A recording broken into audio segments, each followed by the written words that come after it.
Hey guys, so I'm going to be doing a general reading for Gemini today. So that means take what resonates, leave what doesn't. So also check your other personal placements. If your sun doesn't resonate for you, your moon rising, Venus, Mars, or Mercury. I just find that some readers pick up different placements for me, so it may be the same for you.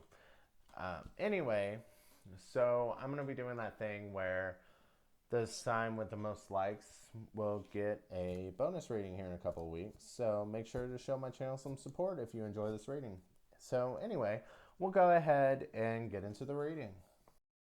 Okay, so we got some cards out here. So we got the Three of Cups, and funny, it's usually like celebration or something, but I just heard options when I looked at that. So I'm like, okay, what's the options? And we got chains. So continue being bound to whatever situation this is. And I feel like it's a relationship because I feel like option one and two are kind of related to the same thing. It's Ten of Wands and the Queen of Swords. And I think you're just real. I think the second option is about realizing that you're really just exhausted in this situation, and really what you want is clarity. It's like, can I just get clarity? Can we just figure out what's going on? Or even trying to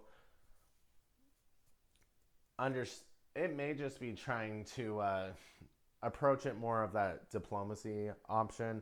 Trying to think words here, um, trying to even out some of these burdens from the Ten of Wands, like you're carrying too much. So how can the other person help you?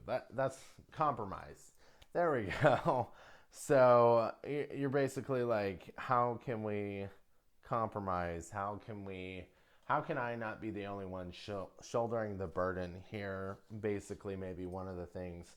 And I was like, what's even keeping you here? We got the Knight of Cups.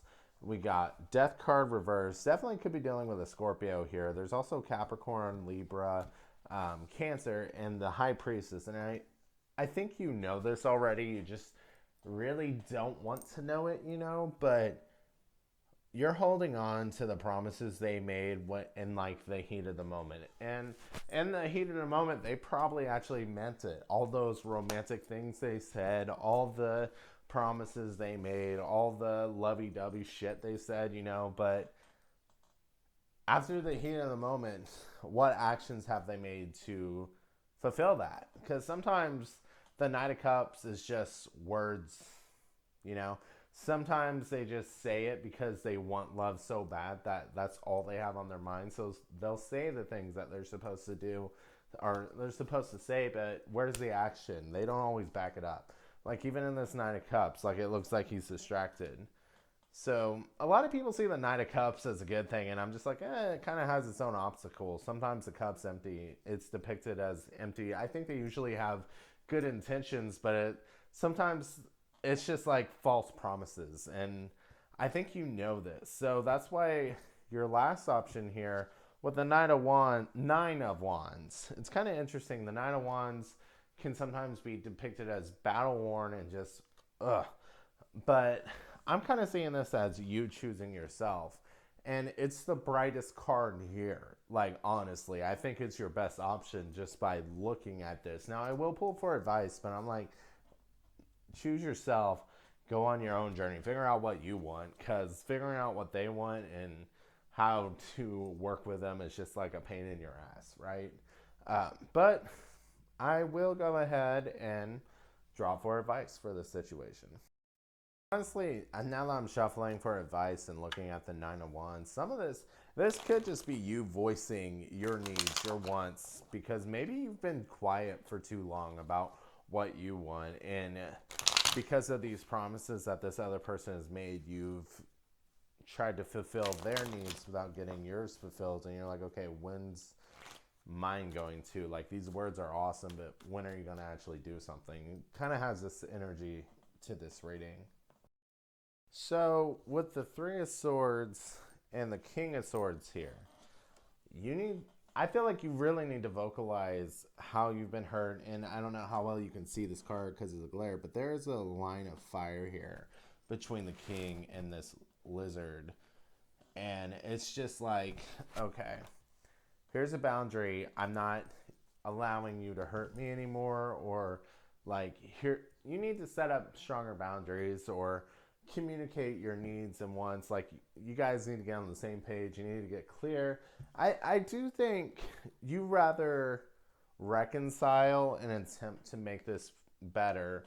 So there may be a chance here at communicating and getting on the same page, and you know, just out of like I've been to therapy, and no, I'm not a master of communication or anything, but nonviolent communication kind of has like a guideline of just you,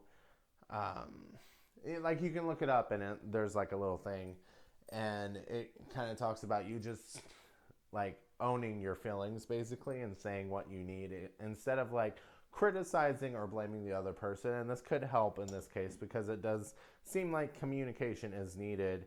And the tower is reversed here. So I'm kind of taking it as having it in your back pocket. Like this may just need restructuring here, but I think it really depends on how this conversation goes, right? The tower moment may need to happen. It's something to be aware of. Like, it is something to be aware of because this is not a situation in which you are happy, right?